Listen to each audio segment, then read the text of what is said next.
I am 55 years old and I'm considered postmenopausal. That means that I have been 12 months or longer since I had my last menstrual cycle. And just the word itself is hard to say. I'm 55 years old and I'm postmenopausal. I mean, there's this weight that's carried with that word, right? I mean, it conjures up the idea of an elderly, grandmotherly woman that's really thick, that's oftentimes very thick around the middle and, shoulders are bent over. And that's not who I am. But that's who I am. So I just want to let you know that's where I am. But one of the things that I wanted to talk about this is that I've been a health and wellness coach for almost 20 years.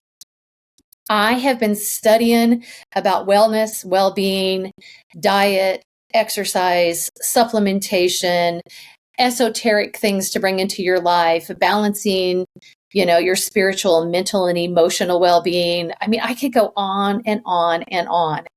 And nothing has sideswiped me more or literally stopped me in my tracks the way this perimenopause and menopause journey did. And one of the things that I'm super passionate about is that if somebody like me, who has been in the health and wellness industry for almost 2 decades, didn't know what the hell was going on in my body and what the hell were all these symptoms and the confusion around all of it, how on God's green earth are other people navigating this? I had a huge closet of resources. I could go to websites and I could go to books and I could go to doctors and the list just went on and on and on. But I was completely sideswiped. This perimenopause journey that eventually leads to menopause. So for clarification for our audience, perimenopause is defined as the 7 to 10 years before a woman stops their cycle, before menopause. Menopause is defined as, when you no longer have a cycle.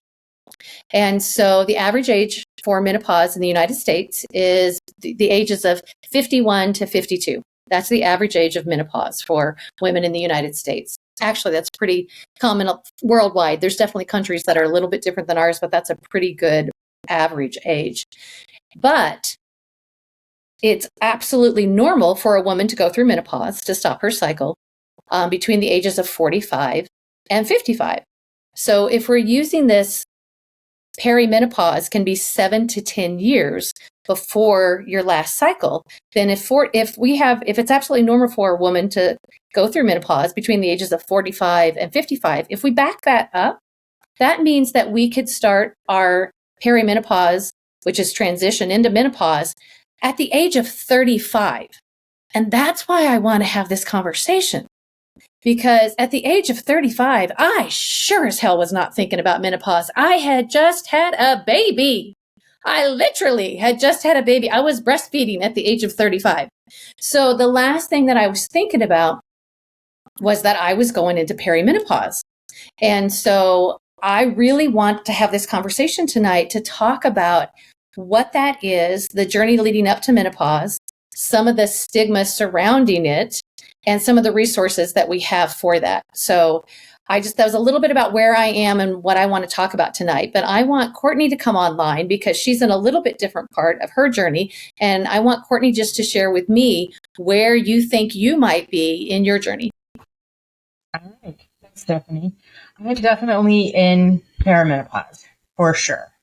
And I'm feeling the emotional ramifications. I'm feeling the physical ramifications of a shortened time between cycles. And then the cycles themselves are changing. I emotionally flare up when I don't expect to. And then I think like, what is going on? What did I just say? Like, wow. So this past couple of weeks, my level-headed spiritualness has been tested. And it's been an interesting lesson as I move through this. But those are the things that I'm noticing mostly: the emotional roller coaster that's happening. And then just the shortened days between periods. Cause I'm thinking, really, I just started my period less than 3 weeks ago. And here we go again. Yeah. I mean, it is how it is. I was on birth control in my mid 30s, for, I don't know, maybe 5 or so years, probably. But I haven't been on it since then because I just wanted to give my body the most natural experience it could have. And birth control was not something natural for me. So. Yeah. Yeah. I love that you brought up emotional symptoms. And that's one of the things I want to talk about tonight because, the flagship symptom that you're moving into menopause, well, there's two. Number one, your period cycles change. We as women kind of know that. And two, hot flashes, right? That's kind of the flagship symptom of menopause.